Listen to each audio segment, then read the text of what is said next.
We are going to start the lecture on atomic structure and periodic table and chemical bonding.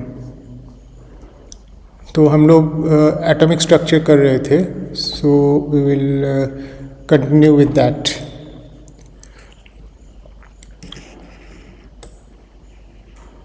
ये atomic structure हम लोग कर रहे थे. तो लास्ट क्लास में हम लोगों ने जो किया था वो था हमारा, हमने बोर्स मॉडल किया था. We started with Bohr's model और हमने बोर का जो पॉस्टुलेट है मॉडल का, इन पॉस्टुलेट को हमने, ये पॉस्टुलेट को हमने पढ़ा था. So we went through this postulates. So last class what happened, so main if you just recap, हम लोग जस्ट याद करते हैं लास्ट क्लास में हमने क्या किया. तो फर्स्ट था हमारा जो ये था classical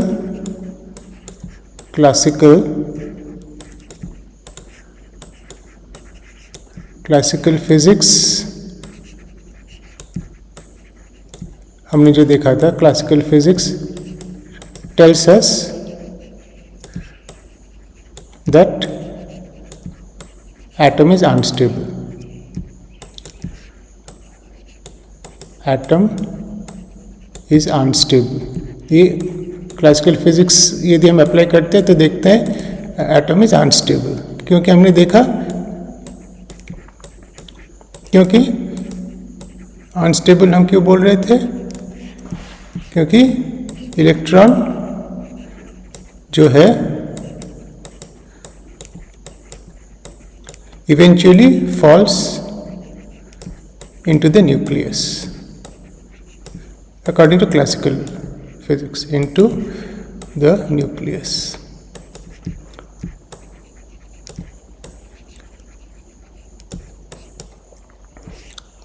So but we know that atom is stable. कोई भी हो, हाइड्रोजन एटम हो और किसी एलिमेंट का एटम हो, atom is stable. This is fact.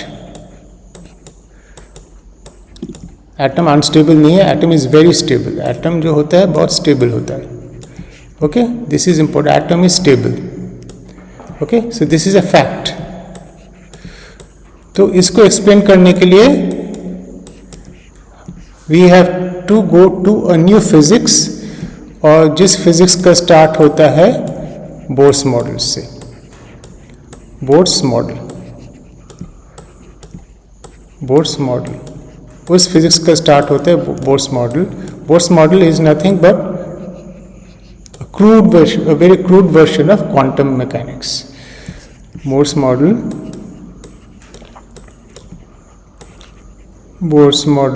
जो होता है, बोर्स मॉडल, उसको हम क्या बोलेंगे? Bohr's model is a crude version of quantum mechanics. हम लोग क्वांटम मैकेनिक्स करेंगे इसी पेपर के under this paper will do quantum mechanics. So Bohr's model is a crude version of quantum mechanics.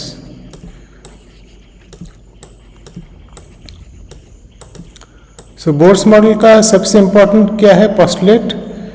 Important postulate हमने देखा था. जो important postulate है कि इम्पॉर्टेंट पॉस्टुलेट क्या है? बोर्स मॉडल का इम्पॉर्टेंट पॉस्टुलेट वो था, वेरी इम्पॉर्टेंट जो मैथमेटिकल पॉस्टुलेट वो था MVR, एंगुलर मोमेंटम जो होता है इलेक्ट्रॉन का इज इक्वल टू NH/2π. हमेशा ये कंडीशन सेटिस्फाई करता है. जहाँ पर n को क्वांटम नंबर बोला गया है, n can take the values 1, 2, 3 ऐसे करके डॉट है. n क्या है? क्वांटम नंबर है. n क्वांटम नंबर है.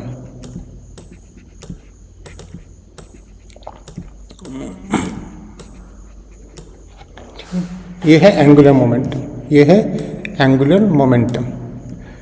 तो ये हमने देखा था। तो ये देखो ये है, सो द इलेक्ट्रॉन ये है important, the atom, the electron in hydrogen atom moves in circular orbit around the nucleus. This is the postulate start with this. So postulate की शुरुआत इस स्टेटमेंट से होती है और उसके बाद ये स्टेटमेंट बहुत इम्पॉर्टेंट है। ठीक है, ये स्टेटमेंट बहुत इम्पॉर्टेंट है। तो n होता है प्लैंक्स कांस्टेंट और n हो 1 2 3 और h होता है प्लैंक्स कांस्टेंट। और ये भी in this orbits electron do not emit energy, ये बहुत इम्पॉर्टेंट है, contrary to the prediction by electromagnetic theory. So ये कंडीशन सेटिस्फाई होने के माने उस ऑर्बिट में इलेक्ट्रॉन एनर्जी एमिट नहीं करता है, इलेक्ट्रॉन स्टेबल रहता है। So what ever energy the electron is having, it will keep having that energy. और एनर्जी जब रेडिएटेड होता है या एब्जॉर्ब होता है, तभी होता है जब इलेक्ट्रॉन चेंजेस ऑर्बिट। जब ऑर्बिट चेंज होता है तभी इलेक्ट्रॉन एनर्जी एब्जॉर्ब करता है या छोड़ता है। और इज गिवन बाय KLM। उस ऑर्बिट्स को हम शेल्स बोलते हैं। तो हमने देखा था, तो ये है न्यूक्लियस और इसके चारों तरफ ये एक ऑर्बिट है, इसको एक ऑर्बिट कहेंगे। आई एम सॉरी, ये परफेक्ट सर्कल नहीं हो रहा है, but you assume these are perfect circles. ठीक है, ऐसे करके डिफरेंट है। तो हम थोड़ा कलर चेंज करते हैं। तो कलर चेंज किया, ओके। सो ये क्या है हमारा, सबसे अंदर जो है K शेल है, उसके बाद L शेल है, उसके बाद M शेल है। ठीक है, और हम उसको और एक तरीके से बोल सकते हैं, इस ऑर्बिट का क्वांटम नंबर, ये जो सबसे which is closest to the nucleus, ये न्यूक्लियस है, क्लोजेस्ट टू द, इसका क्वांटम नंबर है n इज इक्वल टू 1। ठीक है, इस L का क्वांटम नंबर है n इज इक्वल टू 2 और M का क्वांटम नंबर है n is equal to 3। So instead of using हम KLM यूज नहीं करेंगे, हम यूज करेंगे quantum number n is equal to 1, n is equal to 2, n is equal to 3। तो यदि हम एनर्जी लेवल्स का ड्राइंग करते हैं, सो ये है n is equal to 1, n is equal to 2 का energy n is equal to 1 से ज़्यादा होता है, यह n इज इक्वल टू 2, और ये है n इज इक्वल टू 3, ऐसे करके चलता है। ठीक है, हम n is equal to 3 means m, KLM, ये है m शेल, ये है L शेल और ये है K शेल, ऐसे करके। But I will be using this n is equal to 1, n is equal to 2, n is equal to 3। यदि एटम इस स्टेट, सो एटम इस स्टेट से m स्टेट तक जाता है, तो इसका क्या होगा, ये स्टेटमेंट्स यहाँ से एनर्जी एब्जॉर्ब करेगा। Okay, so let me change the colour. इसका मीन्स ये हायर एनर्जी स्टेट में जा रहा है, सो यहाँ पर energy absorbed, energy absorbed.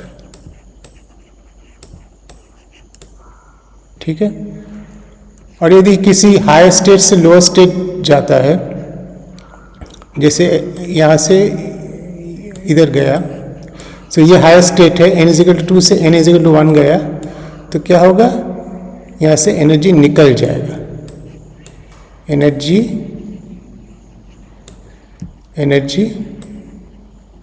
Energy lost, he has to lose energy, ठीक है। So higher HIG higher energy state to lower energy state, यदि ट्रांजिशन होता है लोअर एनर्जी स्टेट ट्रांजिशन होता है तो क्या होता है, उसका एनर्जी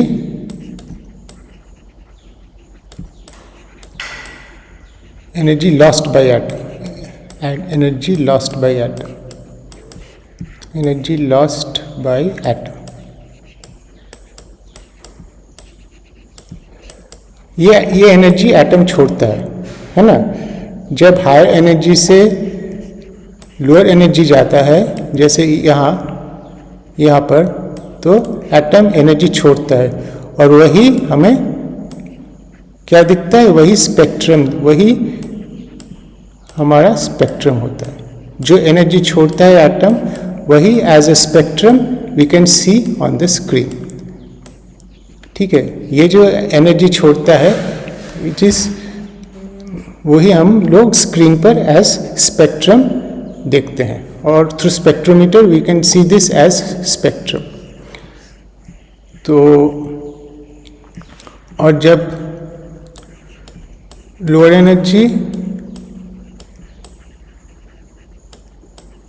एनर्जी से हायर एनर्जी जाता है, फिर क्या होता है, लोअर एनर्जी से हायर एनर्जी जाता है, उसमें क्या होता है, energy gain by atom, energy gained by atom. ठीक है, तो ये जो एनर्जी गेन करता है, जो एनर्जी, जो मैंने बोला ना, energy is generally lost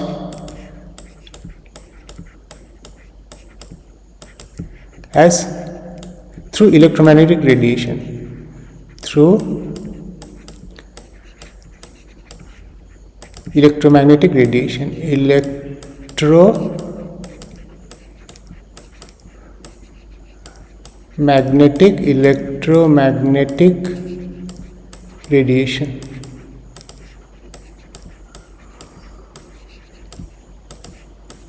Energy is lost through electromagnetic radiation। ठीक है, एनर्जी लॉस, वही तो स्पेक्ट्रम है, this is the spectrum, this is the spectrum we see. और एनर्जी गेन भी जो होता है, जो energy is gained from electromagnetic radiation, so energy is gained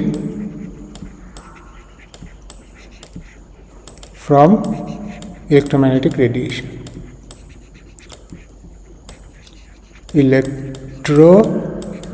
Energy is gained from electromagnetic radiation।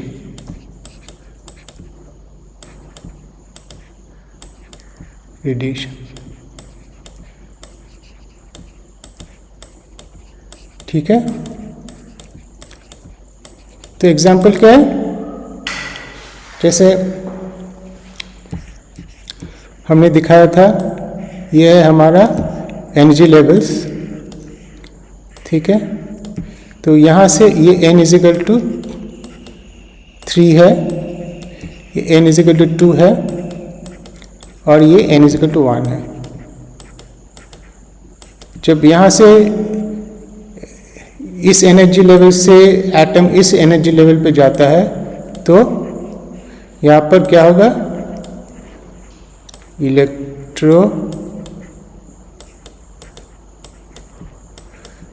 Electromagnetic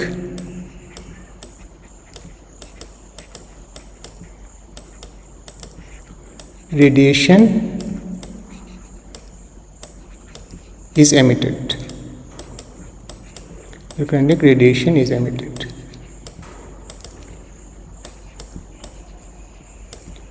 वही स्पेक्ट्रम है. Electromagnetic radiation is emitted, वही हम एज स्पेक्ट्रम देखते हैं. ठीक है, वही एज स्पेक्ट्रम हम देखते हैं. ठीक है. और वही पिक्चर हम यदि ऐसे देखते हैं, सो ये है n is equal to 3, n is equal to 2 और n is equal to 1.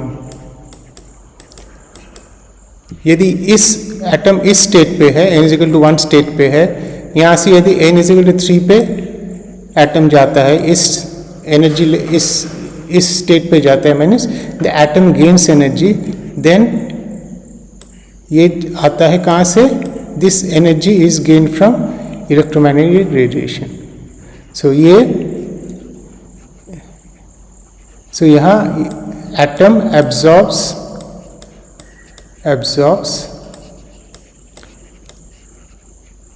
electromagnetic, that is electromagnetic radiation.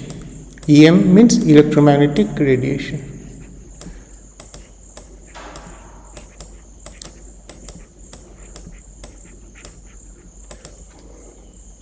ठीक है. ये absorbs electromagnetic radiation. तो यहाँ पर देखा atom loses energy through electromagnetic radiation, और वही स्पेक्ट्रम हम देखते हैं. और यहाँ पर एटम जब हायर स्टेट पे जाता है, ऐसे from a lower state to higher state, then it absorb electromagnetic radiation.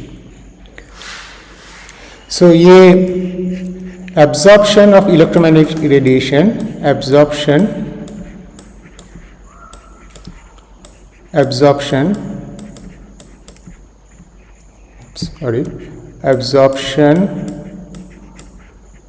और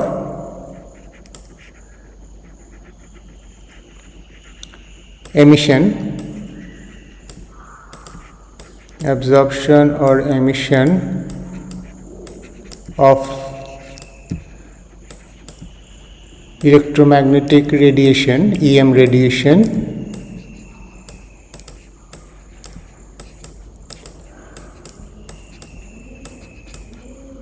happens through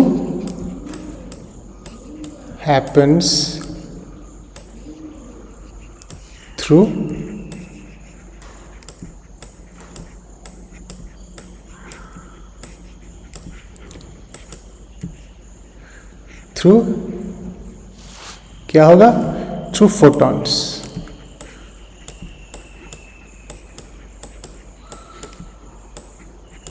फोटॉन क्या है?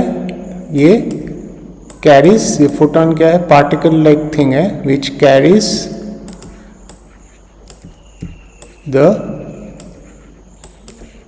Energy, of the electromagnetic radiation.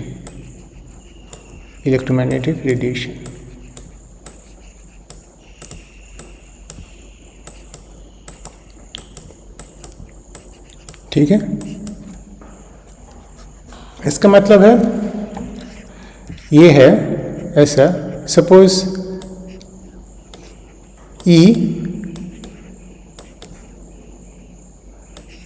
Suppose initial हमारा क्वांटम नंबर है ni, इनिशियल क्वांटम नंबर है हमारा C3, और हमारा फाइनल क्वांटम नंबर यदि है n, ये n इनिशियल है, ये फाइनल क्वांटम नंबर nf है, यदि 1 है तो मीन्स यहाँ पर एमिशन हुआ है ना. यहाँ पर ये जो है ये लॉस ऑफ एनर्जी है, कि इनिशियल हमारा जो क्वांटम नंबर है वो ये था एनर्जी, और फाइनल एनर्जी हमारा ये है, तो एनर्जी लॉस हुआ है ना, लॉस ऑफ एनर्जी। ये जो लॉस ऑफ एनर्जी है उसको, ये एनर्जी कौन ले जा रहा है? सो यहाँ पर देखो, ये जो लॉस ऑफ एनर्जी हुआ है n=3 to n=2, तो यहाँ पर से इलेक्ट्रोमैग्नेटिक रेडिएशन इज एमिटेड, है ना।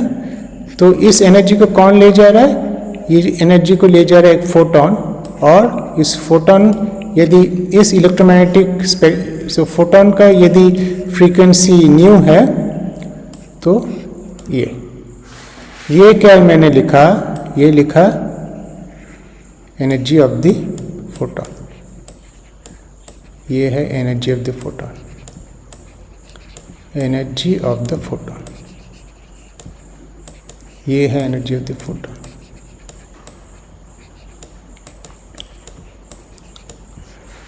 ये जो एनर्जी लॉस हुआ है, एनर्जी लॉस क्यों हुआ? क्योंकि ये फोटोन h न्यू ये एनर्जी लेकर चला गया। So like this. सो यहाँ पर ये क्या है, ये जो इलेक्ट्रोमैग्नेटिक जो रेडिएशन निकल रहा है उसका एनर्जी क्या है, h न्यू। सो न्यू क्या है? न्यू इज द,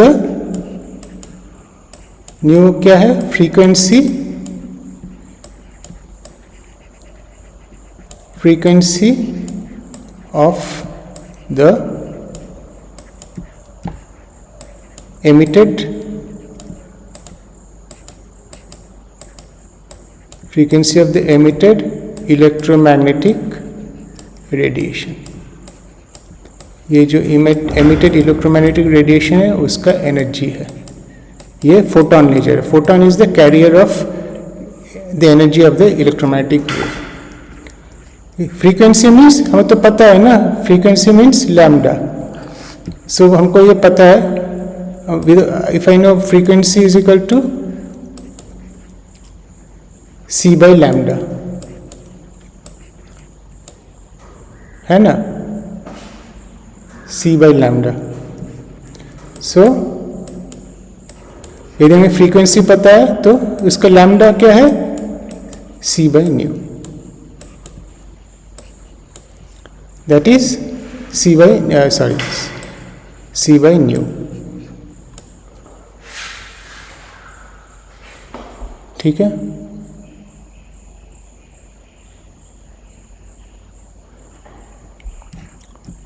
तो इसका मतलब क्या है? इसका मतलब कि ये जो फ्रीक्वेंसी एमिटेड हुआ है, कलर चेंज करते हैं, ये जो फ्रीक्वेंसी एमिटेड हुआ है, ये जो रेडिएशन एमिटेड हुआ है यहाँ पर ये यहाँ पर जो रेडिएशन एमिटेड हुआ है उसका फ्रीक्वेंसी हम बोल सकते हैं न्यू, या उसका वेवलेंथ बोल सकते हैं लैम्डा। ठीक है, उसका वेवलेंथ हम बोल सकते हैं इसका लैम्डा। लैम्डा कैसे डिटरमिन्ड होगा? ये एनर्जी डिफरेंस से। ये जो इनिशियल एनर्जी था, ये जो इनिशियल एनर्जी था minus the final energy, final energy कम था तो जो लॉस हुआ वो h न्यू, जैसे ये रिलेशन, ये एनर्जी ऑफ द फोटोन है जो इसको लेकर भाग गया। सो हमको यदि ये पता है तो हमको ये न्यू भी पता चल गया। यदि हमको ये क्वांटिटी पता है, ये क्वांटिटी पता है, हम देखेंगे यदि हमको ये क्वांटिटी पता है कितना एनर्जी लॉस हुआ है, तो हमको यहाँ से न्यू का पता चल जाएगा। न्यू का पता चल जाएगा मीन्स हमको लैम्डा का पता चल जाएगा। तो ये हम लोग नेक्स्ट क्लास करेंगे। हम अभी यहीं पर एंड करते हैं। So we stop here.